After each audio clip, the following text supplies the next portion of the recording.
अस्सलाम वालेकुम, मैं डॉक्टर शाहिद रज़ा आपको वेलकम कहता हूँ। आज हम बात करेंगे टाइप्स ऑफ नॉलेज टारगेट्स के हवाले से। सबसे पहले मैं आपको बताता चलूँ कि नॉलेज टारगेट किसे कहते हैं। ये एक स्पेसिफिक ऑब्जेक्टिव्स होते हैं जो लर्नर जो है उसके जहन में होते हैं और वो चाहता है कि नॉलेज को हासिल करने के लिए, नॉलेज एक्विजिशन के हवाले से वो वहाँ तक पहुँचे। तो ये जो सेट करता है टारगेट्स, इसे नॉलेज तक पहुंचने के लिए इसे नॉलेज टारगेट कहते हैं। इसको फिर कैटेगराइज किया गया, मतलब किस तरह का नॉलेज वो हासिल करना चाहता है। तो इसकी कैटेगरीज कितनी है नॉलेज की। पहला कहलाता है फैक्चुअल नॉलेज। फैक्चुअल नॉलेज का मतलब ये है कि बेसिक एलिमेंट्स या जो फैक्ट्स हैं वो लर्नर समझना चाहता है, वो जानना चाहता है। जैसे डेफिनेशंस हैं, जैसे टर्मिनोलॉजीज़ हैं, ये इस तरह का जितना भी नॉलेज है इसको फैक्चुअल नॉलेज कहा जाता है, जो फैक्ट्स से रिलेटेड होता है या बेसिक एलिमेंट्स होते हैं किसी भी चीज़ के। दूसरा आता है कंसेप्चुअल नॉलेज, और ज़ाहिर है नाम से ही आपको अंडरस्टैंडिंग हो गई होगी कि इसमें डिफरेंट जो सिस्टम को अंडरस्टैंड करना, कैसे सिस्टम काम कर रहा है और उसका कंसेप्ट आना चाहिए। स्ट्रक्चर क्या है, फ्रेमवर्क क्या है, मसलन इसमें थेरीज़ आ जाएंगी डिफरेंट, इसमें डिफरेंट मॉडल्स आ जाएंगे, तो ये बताएंगे कि इस तरह का नॉलेज जो है कंसेप्चुअल नॉलेज होता है। तीसरा आता है प्रोसीजरल नॉलेज, और प्रोसीजरल नॉलेज में आप ये जानने की तरफ जाते हैं और आपको नॉलेज चाहिए होता है कि हाउ टू परफॉर्म टास्क, यानी कोई भी टास्क जो है वो किस तरीके से परफॉर्म करना है, या कोई भी टास्क जो है उसका प्रोसेस क्या होगा उसको कंप्लीट करने का। तो उसमें डिफरेंट स्टेप्स आ जाएंगे, उसमें डिफरेंट मेथड्स आ जाएंगे। तो इस तरह का नॉलेज प्रोसीजरल नॉलेज कहलाता है। इसके बाद आता है मेटाकॉग्निटिव नॉलेज। मेटाकॉग्निशन कहते हैं थिंकिंग अबाउट थिंकिंग, खुद पे गौर करना कि आप के जहन में क्या चल रहा है, उसके बारे में सोचना, थिंकिंग अबाउट थिंकिंग, मेटाकॉग्निटिव। तो इसे अवेयरनेस कहते हैं, अंडरस्टैंडिंग कहते हैं, वंस ऑन थिंकिंग प्रोसेस, आपका अपना थिंकिंग प्रोसेस कैसे है। जैसे अगर हम मिसाल लें तो लर्निंग की मुख्तलिफ स्ट्रेटजीज़ जो है वो आप सोचेंगे कि कौन सी बेस्ट स्ट्रेटजी होगी जिससे लर्निंग ज़्यादा बेहतर हो सकती है। सेल्फ़ मॉनिटरिंग कहते हैं इसे, सेल्फ़ अवेयरनेस कहते हैं इसे।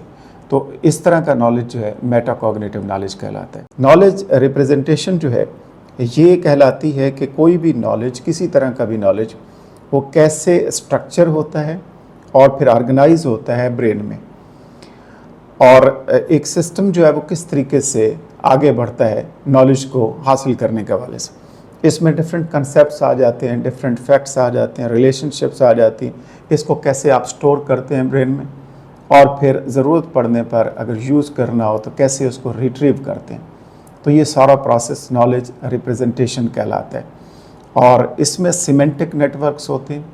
सिमेंटिक नेटवर्क का मतलब ये है कि रिलेशनशिप के हवाले से डिफरेंट जो रिलेशनशिप्स हैं उसमें जो डिफरेंट आइडियाज़ हैं उनको कैसे कनेक्ट किया जाता है, उसको कैसे लिंक किया जाता है, उसके कैसे मीनिंग को समझकर उसकी लिंकेज बनाई जाती है। तो ये सिमेंटिक नेटवर्क कहलाता है। फिर आता है स्कीमास। स्कीमास होते हैं मेंटल फ्रेमवर्क, और ये मेंटल फ्रेमवर्क जो है ये स्कीमास डिफरेंट हर तरह के किसी भी शख्स के जहन में बनते रहते हैं, और वो बनाता रहता है मुख्तलिफ जो अपने सेंसेस को इस्तेमाल करके चीज़ों को देखता है। तो उसको जो भी चीज़ देख रहा है उसका एक स्कीमा बन जाता है, यानी मेंटल फ्रेमवर्क बन जाता है, और फिर उसके ज़रिए वो नॉलेज को ऑर्गेनाइज करता है, परसेप्शन जो है उसको ऑर्गेनाइज करता है, चीज़ों को परसीव करता है। तो ये स्कीमास डिफरेंट जो है वो बनते रहते हैं। इसके बाद कॉग्निटिव मैप आता है, और कॉग्निटिव मैप ये है कि इसमें जो स्पेशल इन्फॉर्मेशन है ब्रेन में उसको किस तरीके से आप रिप्रेजेंटेशन उसकी करते हैं, कैसे रिप्रेजेंट करते हैं। तो ये नॉलेज रिप्रेजेंटेशन में ये चीज़ें आ जाती हैं। तो अब हम देखते हैं डिक्लेरेटिव नॉलेज क्या होता है, उसकी अंडरस्टैंडिंग क्या है। डिक्लेरेटिव नॉलेज जो है उसमें सबसे बुनियादी चीज़ आप जहन में रखेंगे कि कोई भी फ़र्द ये जानने की तरफ जाता है कि अबाउट व्हाट, जो व्हाट है ना, क्या है, कोई चीज़ क्या है, इसकी तरफ जाता है। और इसमें फैक्ट्स आ जाते हैं, फैक्ट्स को मालूम करता है, इंफॉर्मेशन उसको चाहिए होती है, और फिर इसमें जो है हिस्टोरिकल डेट्स हैं उसको याद रखता है, मैथमेटिकल फार्मूलाज हैं उसकी अंडरस्टैंडिंग चाहिए होती है, साइंटिफिक फैक्ट्स हैं उसको समझने की तरफ जाता है। तो ये एक्चुअली फिर उसको फ़ायदा देती है ये चीज़ किसी भी फ़र्द को या बच्चे को, कि इसको सीखने के बाद वो बेहतर एक्सप्लेन कर सकता है, इंटरप्रेट कर सकता है और फिर फैक्ट्स को इफ़ेक्टिवली डिफरेंट सिनेरियोज़ में अप्लाई कर सकता है। आप देखते हैं प्रोसीजरल नॉलेज क्या है, उसकी अंडरस्टैंडिंग क्या है। प्रोसीजरल नॉलेज को अगर आप एक लफ्ज़ में देखना चाहें तो आप हाउ जो है उसको जहन में रखेंगे। हाउ टू डू समथिंग, कोई चीज़ कोई काम कैसे करें, ये प्रोसीजरल नॉलेज है। मसलन मैथ का प्रॉब्लम सॉल्व कैसे करें, इसी तरीके से एक्सपेरिमेंट को कंडक्ट कैसे करें और म्यूज़िकल इंस्ट्रूमेंट को प्ले कैसे करें। तो ये सारी मिसालें हैं कि जिसमें फोकस होता है इस तरह के नॉलेज में कि हाउ टू डू समथिंग। और इस तरह का जो नॉलेज है प्रोसीजरल नॉलेज, इसकी अंडरस्टैंडिंग अगर हो जाती है तो फिर आप न सिर्फ एक टास्क को परफॉर्म कर सकते हैं बेहतर तरीके से, बल्कि उसके पीछे जो है उस प्रोसेस के पीछे रीजनिंग को भी समझ सकते हैं, उसकी अंडरस्टैंडिंग होती है और रिकग्नाइज़ कर सकते हैं और फिर बेहतरीन तौर पर उसे यूटिलाइज़ कर सकते हैं। इसके बाद हम बात करेंगे डीप अंडरस्टैंडिंग और रीजनिंग की।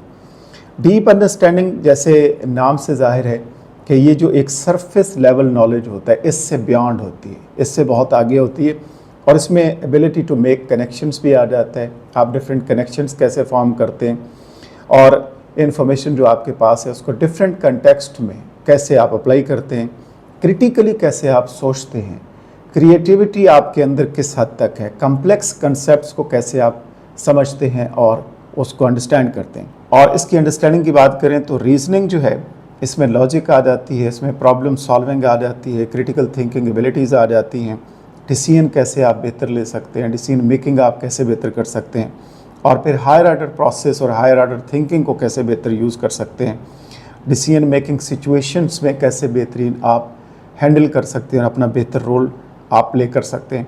तो ये सारा का सारा जो है डीप अंडरस्टैंडिंग के हवाले से और रीजनिंग के हवाले से जो हम बात कर रहे थे। तो ये था कि नॉलेज टारगेट्स क्या होते हैं और किस तरीके से हम परफॉर्म कर सकते हैं, नॉलेज की तरफ कैसे बढ़ सकते हैं और उसमें कौन कौन सी चीज़ें जो हैं हमें फ़ायदा दे सकती हैं आगे फ्यूचर में लाइफ में और डिफरेंट सिनेरियोज़ में अप्लाई करने के हवाले से।